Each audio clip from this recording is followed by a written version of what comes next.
Assalamualaikum warahmatullahi wabarakatuh. Di sini kami dari kelompok C akan mempresentasikan tentang risk register dan mitigation persediaan dan pengadaan barang. Selanjutnya, perkenalkan nama anggota dari kelompok C. Yang pertama ada Rahmadina Kurnia Safitri dengan NPM akhir 179. Kedua, Firlianda Arfisya Garini dengan NPM akhir 190. Lalu yang ketiga ada Faizah Mahdia dengan NPM akhir 193. Dan yang terakhir ada Abel Dwi Pratiwi yaitu dengan NPM akhir 229. Nah, di sini ada organisasi dan rekap dari PT Pegadaian Persero Tbk yang udah kami tampilkan di PPT. Nah, untuk sheet selanjutnya ada kriteria risiko. Kriteria risiko di sini udah kami tampilkan kriteria dampak risiko perusahaan dan kriteria peluang terjadinya risiko perusahaan. Selanjutnya kita akan masuk di PTR dan kertas kerja. Di sini kita mengambil total pendapatan dari PT Pegadaian Persero yang senilai 7.982.336.000. Lalu untuk BTR-nya kita ambil 5% dari total pendapatan yang berjumlah yaitu 399.116.800. Lalu ada indeks likelihood dan dampaknya kita ada kalikan 20%, 40%, 60%, 80% dan 100%. Nah, di sini ada BTR dan kertas kerja yang pertama. Di sini risikonya yaitu pertama, penurunan harga emas di pasar dapat menyebabkan nilai realisasi bersih persediaan emas lebih rendah dari harga perolehannya, sehingga memicu penurunan nilai atau impairment yang berpotensi menurunkan laba sebesar 50,88 miliar dari 10% total persediaan atau pencatatannya. Di sini ada dampak finansial risiko inherentnya. Yang pertama itu terjadinya penurunan harga emas yang signifikan itu senilai 50.878.100.000 itu dari kita mengasumsikan penurunan harga pasar emas sebesar 10%. Jadi persediaan emasnya dari 50,88 miliar tadi itu dikalikan sama 10%. Nah, terus yang kedua itu ada turunnya pendapatan perusahaan. Itu kita ambil dari pendapatan bersih yang turun 10% dari 7.982.336.000. Jadi menghasilkan 7.098.233.600.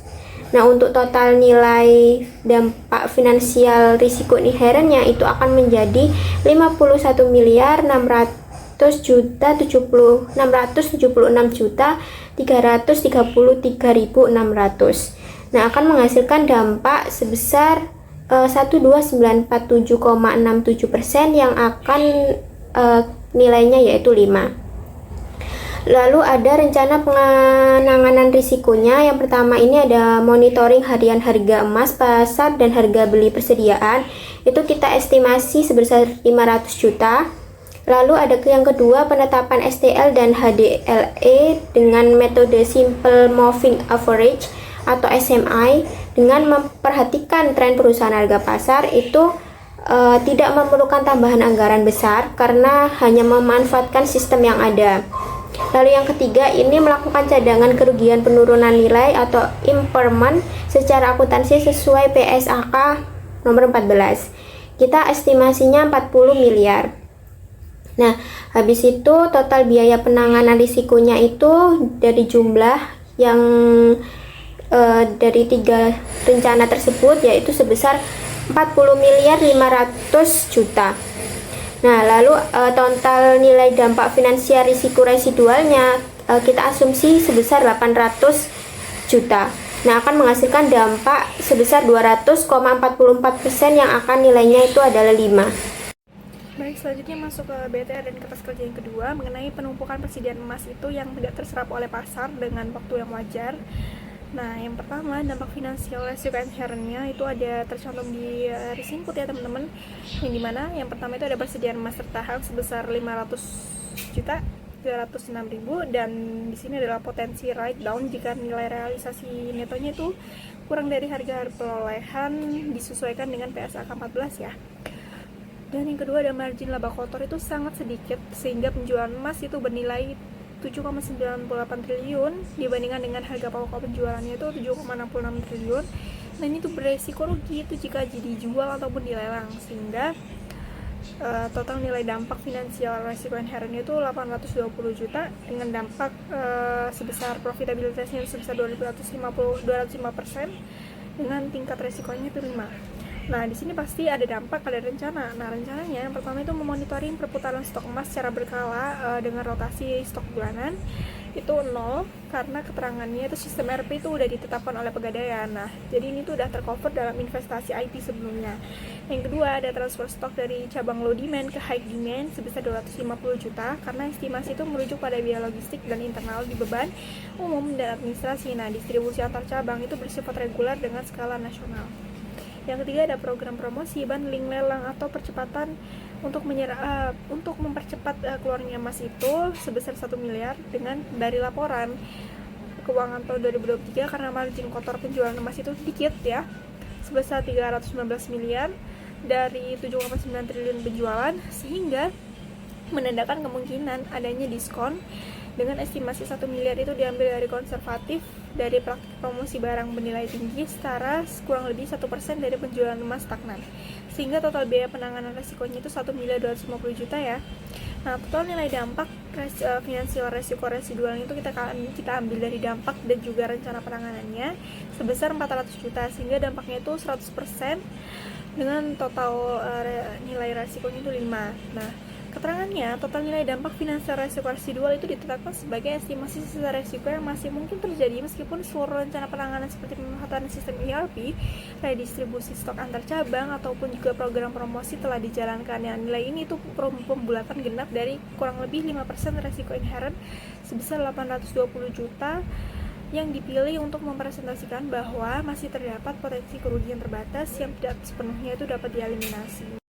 Dan kertas kerja dari yang nomor 3 yaitu terjadinya keterlambatan pengiriman barang atau material dari pihak vendor yang menyebabkan gangguan terhadap kelancaran operasional perusahaan seperti terhambatnya proses distribusi, keterlambatan proyek, stok kosong di cabang, atau peningkatan biaya akibat pengadaan.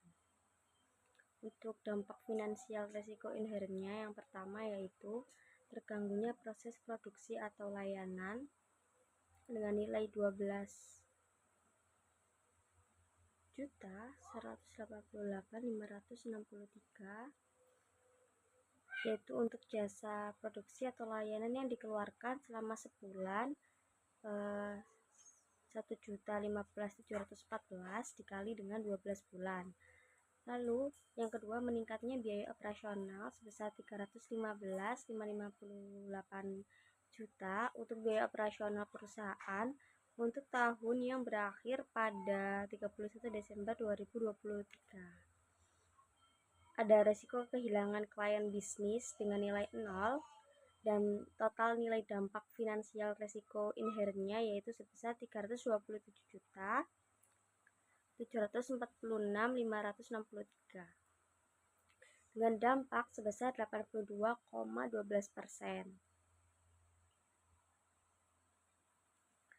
Lalu untuk rencana penanganan resikonya yang pertama yaitu merevisi proses awal, perencanaan dan pengadaan serta menyusun jadwal pemesanan lebih awal atau buffer lead time lalu dengan nilai 10 juta untuk biaya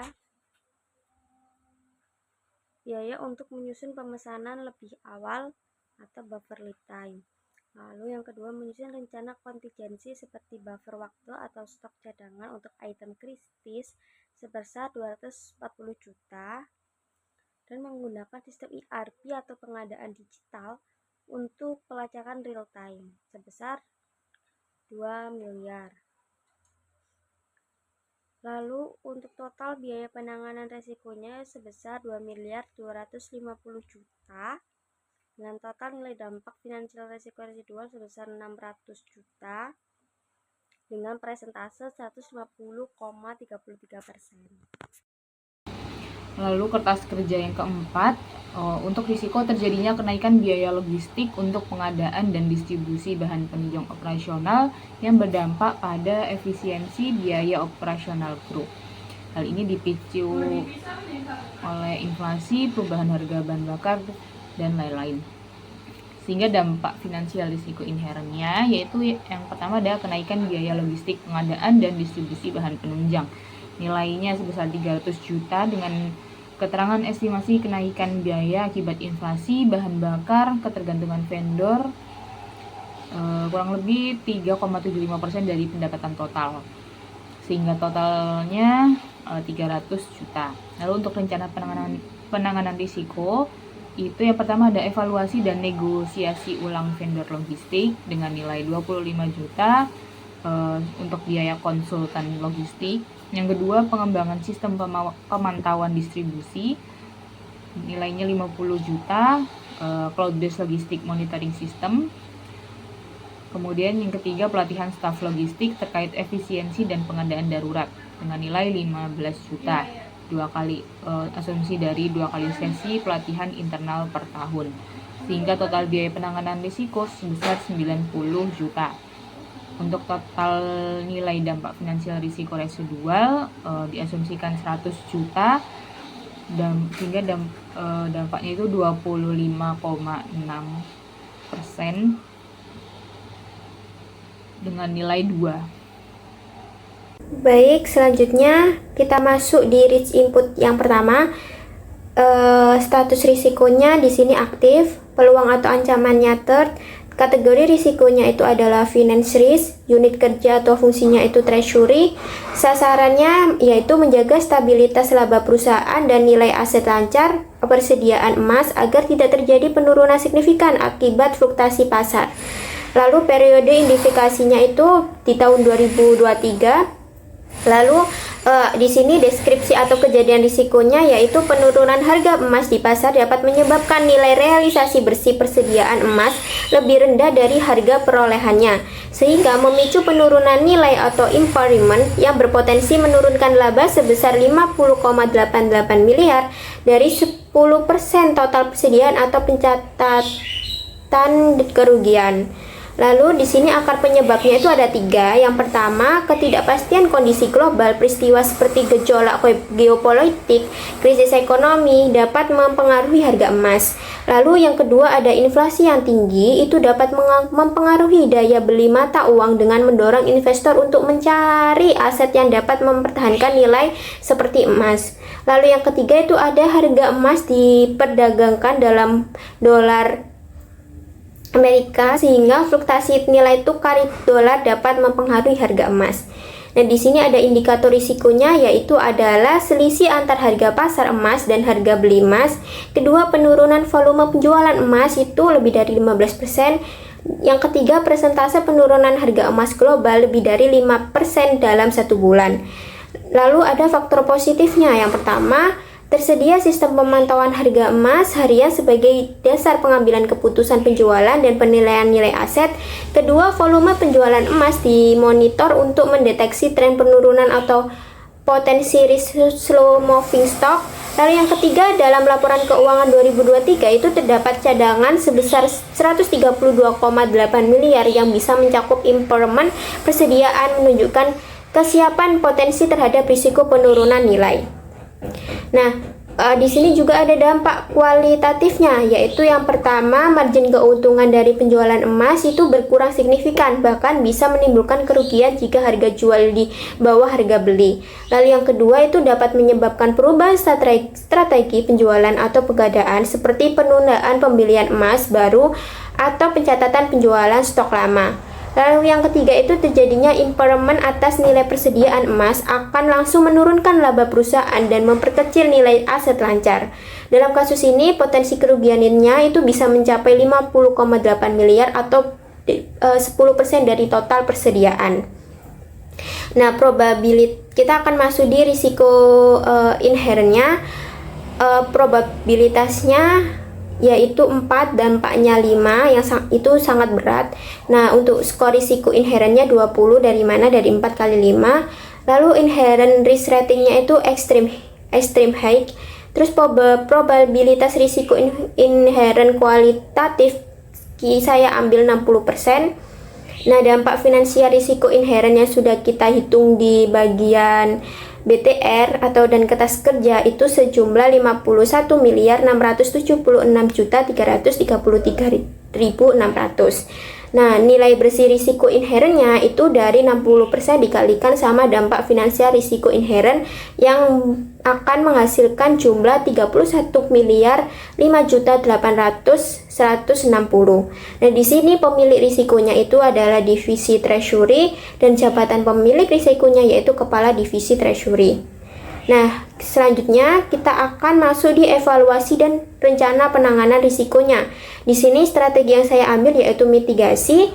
Nah, penanganan risikonya yang pertama itu monitoring harian harga emas pasar dan harga beli persediaan. Yang kedua itu penetapan STL dan HDLE dengan metode sampling moving average dengan memperhatikan tren perusahaan harga emas. Lalu yang ketiga yaitu melakukan cadangan kerugian penurunan nilai secara akuntansi sesuai BSAK nomor 14. Di sini biaya penanganan risikonya yang sudah kita hitung di BTA dan kertas kerja yaitu adalah 40 miliar 500 juta. Nah, di sini ada penanganan yang telah dilakukan. Di sini saya mengambil beberapa, ada yang di laporan laba rugi, dan di sini juga saya ambil beberapa yang ada di asumsi saya. Yang pertama yaitu menyesuaikan nilai persediaan emas secara berkala. Dibuktikan itu pada laporan keuangan bagian dari aset lancar. Persediaannya itu kan 508,781 juta per 31 Desember 2023 dengan menerapkan kebijakan PSAK nomor 14. Lalu yang kedua itu adalah pemisahan pos pendapatan dan beban penjualan emas di laporan laba rugi. Pendapatan penjualan emasnya itu senilai 7,9 triliun dan beban pokok penjualan emasnya itu 7,66 triliun. Itu menandakan pengelolaan persediaan berbasis nilai pasar. Nah, lalu yang ketiga ini di laporan laba rugi itu terdapat kayak pos cadangan kerugian penurunan nilai itu sebesar 132,8 miliar yang tidak mencakup persediaan jika ada penurunan nilai.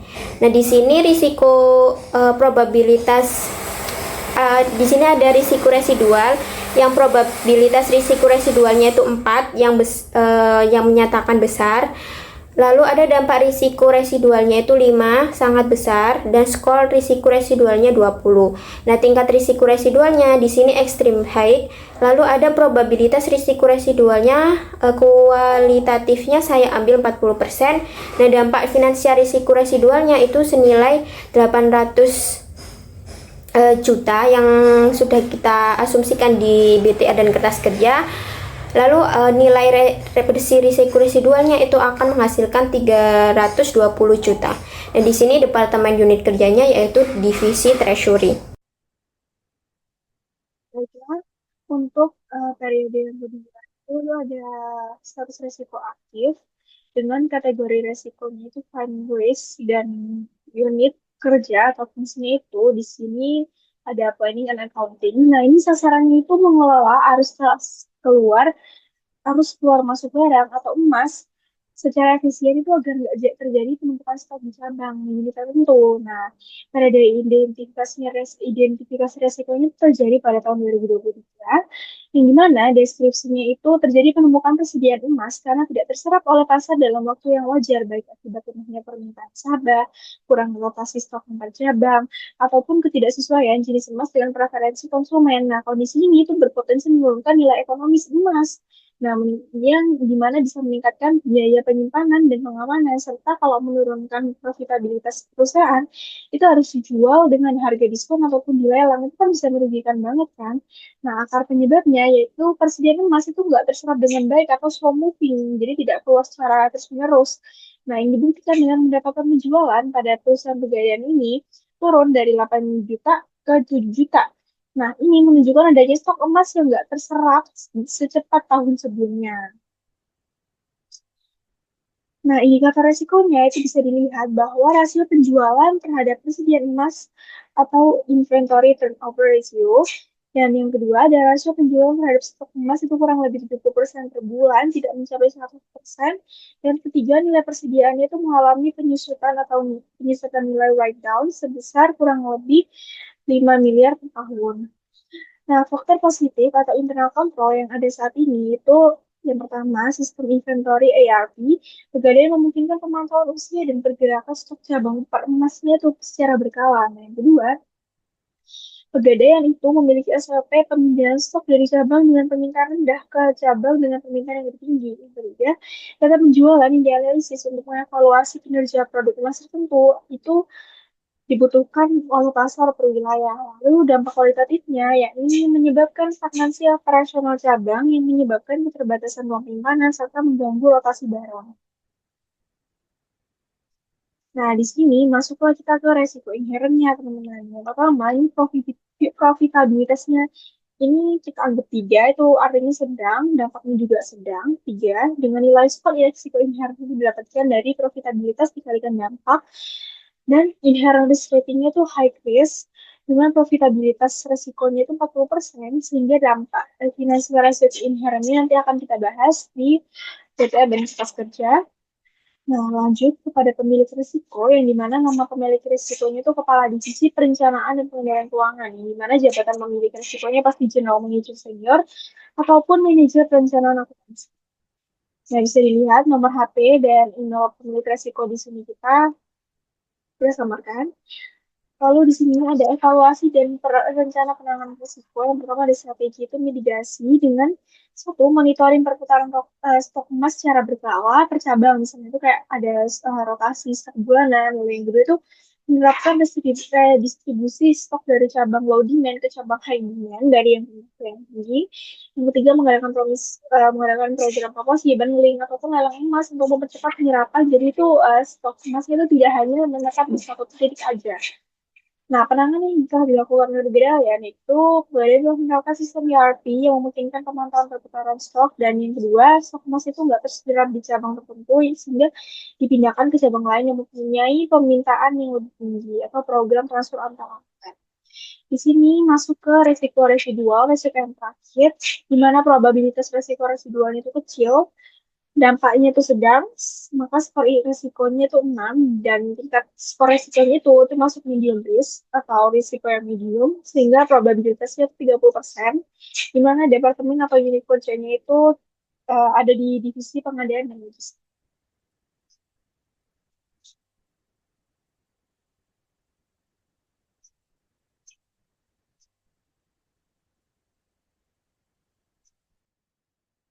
Selanjutnya ada kasus ketiga, yaitu dengan status resiko aktif dan peluang atau ancamannya berupa ancaman dengan kategori resiko operasional atau infrastruktur risk. Untuk unit kerjanya sendiri yaitu planning and accounting dengan sasaran menjaga kelancaran proses operasional dan pelayanan agar tidak terganggu karena keterlambatan pasokan barang atau material dari vendor. Resiko ini diambil dari laporan keuangan tahun 2023. Untuk deskripsi dan kejadian resikonya yaitu terjadinya keterlambatan pengiriman barang atau material dari pihak vendor yang menyebabkan gangguan terhadap kelancaran operasional perusahaan seperti terhambatnya proses distribusi, keterlambatan proyek, stok kosong di cabang, atau peningkatan biaya akibat pengadaan darurat. Akar penyebabnya sendiri yaitu ketidakjelasan spesifikasi barang dalam dokumen pengadaan, kurangnya evaluasi terhadap kinerja vendor, dan tidak adanya SOP dalam proses verifikasi kualitas dan ketepatan waktu pengiriman.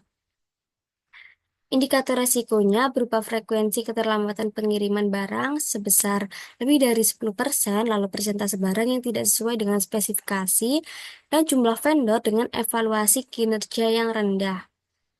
Untuk faktor positif atau kontrol yang sudah ada dalam perusahaan saat ini, yaitu Pegadaian menetapkan batas waktu pengiriman dan membuat SOP yang tertuang dalam kontrak vendor sebagai standar layanan minimum.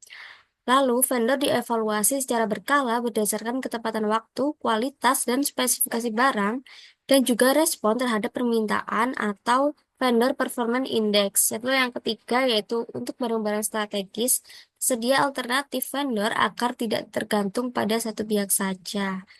Dampaknya sendiri, yang pertama, potensi keterlambatan dalam proses pengiriman barang berdampak pada kelancaran operasional, lalu resiko ketidaksesuaian barang dengan spesifikasi yang dibutuhkan, dan meningkatnya biaya akibat pembelian ulang atau retur barang yang tidak sesuai dengan spesifikasi itu tadi. Resiko inherennya, probabilitas di sini sebesar 3 dan masuk ke dalam kategori sedang, dampaknya nilai 4 dalam kategori berat, dan mendapat skor resiko inheren sebesar 12. 12 ini termasuk ke dalam high risk dengan probabilitas risiko inheren kualitatif sebesar 80%. Untuk dampak finansial dan nilai bersihnya akan dibahas di BTR dan kertas kerja. Selanjutnya, untuk pemilik risiko yaitu divisi pengadaan dengan jabatannya jabatan penanggung jawab yaitu kepala divisi pengadaan. Untuk evaluasi dan rencana penanganan risiko, di sini strateginya yaitu dalam bentuk mitigasi penanganan risikonya. Yang pertama, merevisi proses awal perencanaan dan pengadaan serta menyusun jadwal pemesanan lebih awal atau buffer lead time. Lalu menyusun rencana kontingensi seperti buffer waktu atau stok cadangan untuk item kritis dan menggunakan sistem ERP atau pengadaan digital untuk pelacakan secara real time. Untuk biaya penanganannya juga akan dibahas di BTA dan kertas kerja. Lalu penanganan yang telah dilakukan yaitu SLA berisi komitmen waktu pengiriman dan konsekuensi apabila vendor tidak memenuhi standar waktu. Lalu yang kedua, vendor dinilai dari aspek ketepatan waktu pengiriman, kualitas barang, dan kepatuhan terhadap kontrak. Vendor dengan kinerja buruk akan dievaluasi dan diberi peringatan atau dihentikan kontraknya. Dan yang terakhir, Pegadaian telah menetapkan lebih dari satu vendor untuk barang-barang penting guna menghindari ketergantungan pada salah satu pihak saja. Untuk resiko residualnya, di sini probabilitasnya dinilai 2 dengan masuk kategori kecil, lalu dampak resiko nilai 3 masuk ke dalam kategori sedang, dan mendapat skor resiko residual sebesar 6. Lalu masuk ke dalam medium risk dengan probabilitas resiko residual kualitatif sebesar 25%. Untuk dampak finansial resiko residual dan nilai bersih resiko residual akan dibahas di BTA dan kertas kerja, dan departemen yang bertanggung jawab menangani resiko ini yaitu Departemen Pengadaan.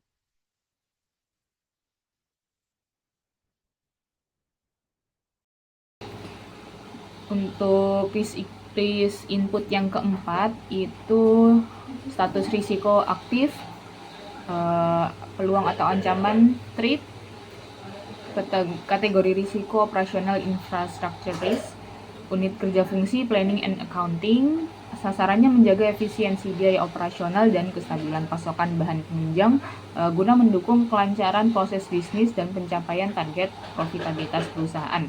Periode identifikasi tahun 2023 dengan deskripsi risiko terjadinya kenaikan biaya logistik untuk pengadaan dan distribusi bahan penunjang operasional yang berdampak pada efisiensi biaya operasional grup. Akar penyebabnya itu kenaikan biaya logistik bahan penunjang operasional dipicunya oleh inflasi, perubahan harga bahan bakar, ketergantungan vendor,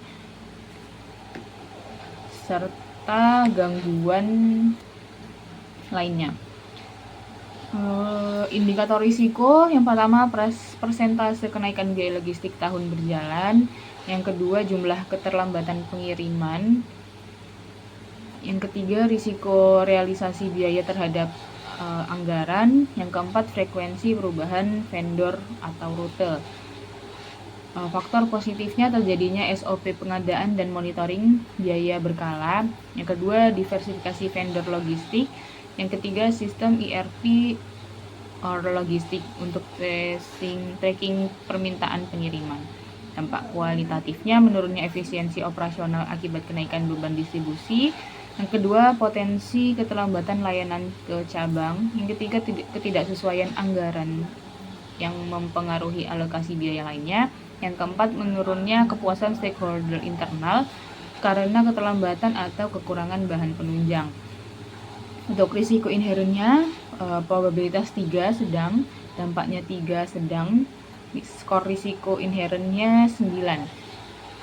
Inherent risk-nya masuk kategori high risk, probabilitas risiko inherent kualitatif itu sebesar 60%.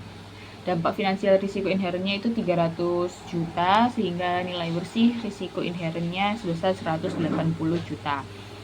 Pemilik risiko ada di Divisi Pengadaan dan Logistik, Jabatan Kepala Divisi Pengadaan dan Logistik. Lalu selanjutnya evaluasi dan rencana penanganan risiko.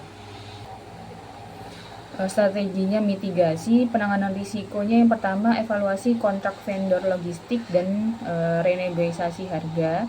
Lalu yang kedua pengembang sistem pemantauan distribusi. Yang ketiga pelatihan staf logistik terkait efisiensi dan pengadaan darurat. Total biaya penanganannya sebesar 90 juta. Penanganan yang sudah dilakukan itu melakukan pemetaan penilaian ulang vendor logistik.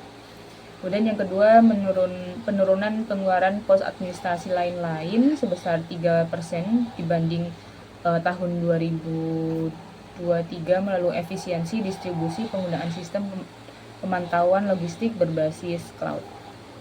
Risiko residual itu probabilitasnya 2 kecil, dampaknya 2 ringan, sehingga skor risikonya 4, termasuk tingkat risiko residual medium. Probabilitas risiko residualnya itu 30%, dampak finansial nilainya ini 100 juta, sehingga nilai bersih risiko residual itu 30 juta dari Departemen Unit Kerja Divisi Pengadaan dan Logistik.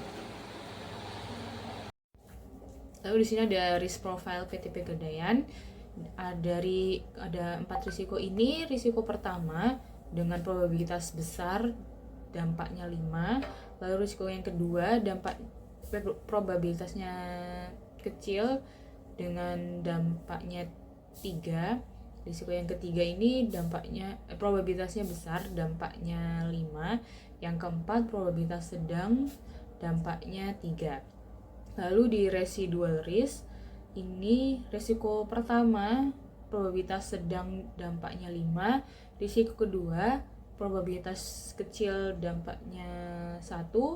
Risiko yang ketiga dan keempat probabilitasnya kecil dan dampaknya 2. Lalu berikutnya ada risk appetite. Ini untuk risiko residualnya itu menunjukkan lebih rendah daripada inherent risk-nya. Di keempat risikonya, risiko pertama dari high risk menjadi medium, risiko kedua dari medium menjadi low, risiko yang 3 dan 4 dari extreme high menjadi medium risk. Sekian pemaparan materi dari kelompok kami. Mohon maaf apabila ada salah kata. Terima kasih. Wassalamualaikum warahmatullahi wabarakatuh.